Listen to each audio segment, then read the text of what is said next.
अस्सलाम वालेकुम दोस्तों, मैं हूं आयशा। तो दोस्तों, सबसे पहले उन सभी मेजॉरिटी के लोगों को मुबारकबाद जो एग्ज़िट पोल के आने के बाद जश्न मना रहे हैं, और जो लोग 4 जून के नतीजों के ढोल नगारों के साथ होली के रंगों में रंगे होंगे। उन्हें एक बहुत ही प्यारा सा इनाम मिला है। आज से उनके घरों में जो दूध आएगा उस पर उन्हें 2 रुपये प्रति किलो ज़्यादा देने होंगे। टोल टैक्स की कीमतों में 3 से 4% इजाफा किया गया है, लेकिन घबराने का बिल्कुल भी नहीं है, क्योंकि लगातार तीसरी बार केंद्र में बीजेपी की सरकार आ रही है और बहुत मुमकिन है कि इस बार 400 सीटों के साथ मुसलमानों की चूड़ियां पहले से ज़्यादा टाइट हो जाएंगी। वैसे इसकी शुरुआत हो चुकी है, उसके भी मैं आपको कई एग्जाम्पल बताऊंगी, लेकिन सबसे पहले आपको आज की दूसरी खुशखबरी बताती हूँ। और वो खुशखबरी ओडिशा के सरकारी प्रशासन ने दी है, जिसमें ये बताया गया है कि पिछले 72 घंटों में सनस्ट्रोक से 99 मौत हुई हैं। वैसे जानकारी के लिए बता रही हूँ, ओडिशा वही स्टेट है जहां से बीजेपी को एग्जिट पोल में 15 सीटें मिलने का अनुमान है, जबकि इस स्टेट के जो मुख्यमंत्री हैं नवीन पटनायक बाबू, उन्हें 25 साल सत्ता में रहने के बावजूद 3 से 4 सीटें एग्जिट पोल दे रहा है। खैर, एक खुशखबरी दिल्ली से भी आई है, जहां लगातार 5वें दिन लोग पानी के टैंकर के पीछे भागते हुए नजर आए। सोचिए, जिस देश दिल्ली में देश का हुक्मरान बैठता है, वहां के हालात ये हैं। खैर, बात मुसलमानों की चूड़ी टाइट होने की हो रही थी। इस खुशखबरी के बीच में ये भूल गई, कल से एक वीडियो लगातार सोशल मीडिया पर दिखाया जा रहा है और ये कहा जा रहा है कि फिल्म अभिनेत्री रवीना टंडन को कुछ बुर्के वाली मुस्लिम महिलाओं ने पीटा है, उनके साथ बदतमीजी की है। साथ ही एक सीसीटीवी फुटेज भी सोशल मीडिया पर दिखाया जा रहा है और ये कहा जा रहा है कि रवीना टंडन पर मुस्लिम महिलाओं को टक्कर मारने की जो बात कही जा रही है, असल में वो गलत है। सीसीटीवी फुटेज में ऐसा कुछ भी नहीं दिख रहा है कि रवीना टंडन के ड्राइवर ने वहां से गुजर रही बुर्के वाली महिलाओं को टक्कर मारी है। इसके अलावा ये भी कहा जा रहा है कि ना तो रवीना टंडन ने शराब पी रखी थी और ना ही उनके ड्राइवर ने। खैर, हो सकता है कि इस मामले की सच्चाई वैसे सामने ना आ पाए जैसे पुणे के पोर्शे वाले केस में आ रही है, लेकिन फिर भी मैं ये चाहती हूँ कि आप रवीना टंडन और उसके ड्राइवर ने 1 जून की रात को क्या किया, उसे आपको मोहम्मद नाम के इस शख्स की जुबानी सुनना चाहिए। मेरा नाम मोहम्मद है, मैं बांद्रा में रहता हूँ। मेरी माँ, बहन, भांजी सब लोग गए थे, रिश्ते के लिए गए थे कहीं पे। वहाँ से आ रहे थे, रवीना टंडन के घर के पास से आ रहे थे, तो उसके ड्राइवर ने मेरी माँ के ऊपर गाड़ी चढ़ाई। उसके बाद जब उसको कहा कि ये तुम क्या कर रहे हो, तो उसने बाहर निकल के मेरी भांजी को असॉल्ट किया, बहुत मारा, मेरी माँ को मारा। उसके बाद रवीना टंडन बाहर निकल के दारू के नशे में आके मेरी माँ को मारी है। हालांकि चूंकि इस मामले में एक्यूज्ड रवीना यानी हिंदू और विक्टिम यानी दोषी बुर्के वाली औरतें हैं, लिहाजा ये बहुत मुमकिन है कि सच्चाई कभी सामने नहीं आ सकेगी। लेकिन अगर इस देश में थोड़ा सा भी लोकतंत्र और ईमानदारी बची है, तो फिर जब ये मामला अदालत में पहुंचेगा तो अदालत मोहम्मद नाम के इस चश्मदीद की बातों पर ज़रूर गौर करेगी।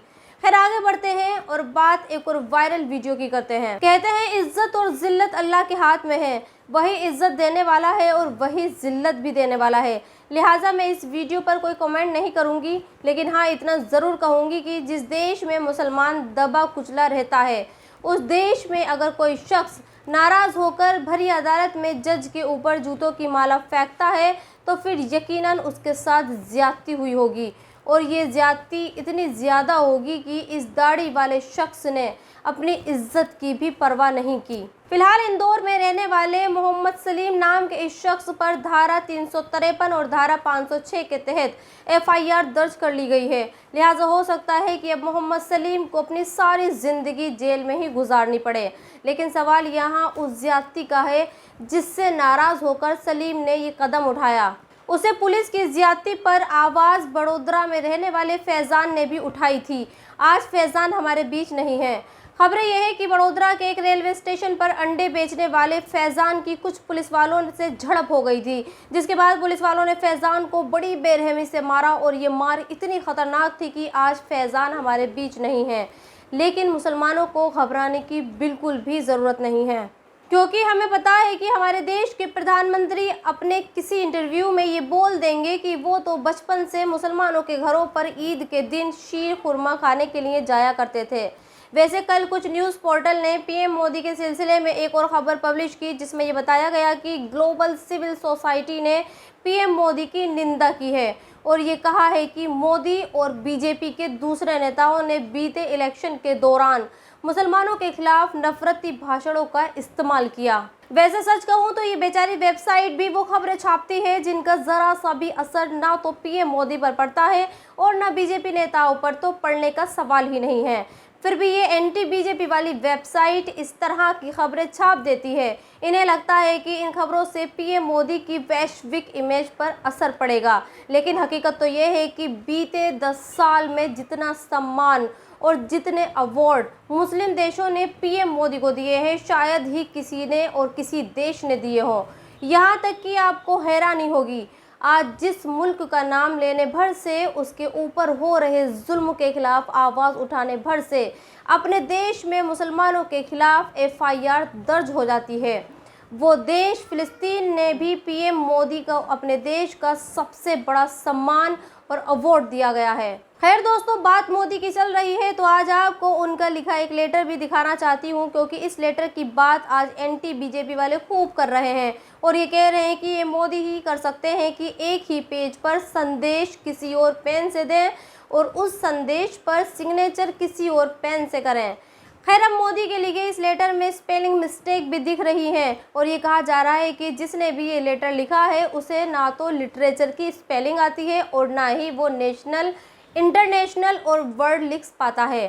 खैर, फिर भी मैं ये कहूँगी कि बेशक मोदी के आलोचक उन्हें कुछ भी कह लें, लेकिन आज की हकीकत तो ये है कि इसी देश में मोदी लगातार तीसरी बार प्रधानमंत्री बनने जा रहे हैं और वो इस बार इतनी सीटें लाने वाले हैं जितनी सीटें कभी 40 साल पहले राहुल गांधी के पप्पा लेकर आए थे। हाँ, ये अलग बात है कि राहुल गांधी अब ये भी भरोसा नहीं कर पा रहे हैं कि मोदी उनके पप्पा की बराबर सीटें ला सकते हैं और शायद यही वजह है कि कल उन्होंने टीवी मीडिया के एग्जिट पोल को मोदी और मीडिया का एग्जिट पोल बता दिया और ये कहा कि देश का टीवी मीडिया जो पोल दिखा रहा है असल में वो मोदी की फैंटेसी वाली एग्जिट पोल है। आखिर में बात खानजादी नाम की एक मुस्लिम लड़की की बात करते हैं जो कल से सोशल मीडिया पर ये कह रही कि उसे मुस्लिम होने की वजह से घर नहीं मिल रहा है।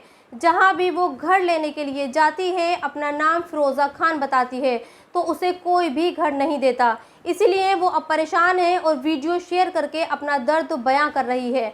फिरोज़ा उर्फ खानजादी पेशे से सिंगर है और वो बिग बॉस में भी हिस्सा ले चुकी है। खैर, खानजादी को जो एहसास हो रहा है उसका सामना शबाना आज़मी और दूसरे फिल्मी कलाकार भी कर चुके हैं, लेकिन सवाल ये पैदा होता है कि आखिर इन फिल्मी कलाकारों को हिंदुओं के इलाके में ही रहने की ज़रूरत क्यों पड़ती है? क्या ये मुस्लिम इलाकों में नहीं रह सकते, या फिर इन्हें ये लगता है कि मुस्लिम तो बैकवर्ड होते हैं, उनका लिविंग ऑफ स्टैंडर्ड लो होता है, वहाँ रहने से उनकी बेइज्जती होगी, लिहाजा ये लोग हिंदुओं के इलाके में भागते हैं और इन्हें वहाँ भी जिल्लत ही मिलती है। खैर, आज मैं आपको एक सच्चाई बताती हूँ और सच्चाई यह है कि हिंदू और मुसलमान में एक बड़ा ही बेसिक फ़र्क है। जब कोई हिंदू छोटे से बड़ा बनता है तो वो अपने मज़हब और अपने रीति रिवाजों और अपने लोगों को नहीं भूलता, लेकिन जब कोई मुस्लिम छोटे से बड़ा बनता है तो वो सबसे पहले अपना मज़हब भुला देता है और इसका सबसे बड़ा एग्जाम्पल हमारे सामने शाहरुख खान, सलमान खान और आमिर खान है। तो दोस्तों, इस वीडियो में इतना ही। आप भी अपनी राय कमेंट्स बॉक्स में लिखकर मुझे ज़रूर बताएं और अब तक आपने मेरे चैनल को सब्सक्राइब नहीं किया है तो प्लीज़ सब्सक्राइब ज़रूर कर दें। शुक्रिया।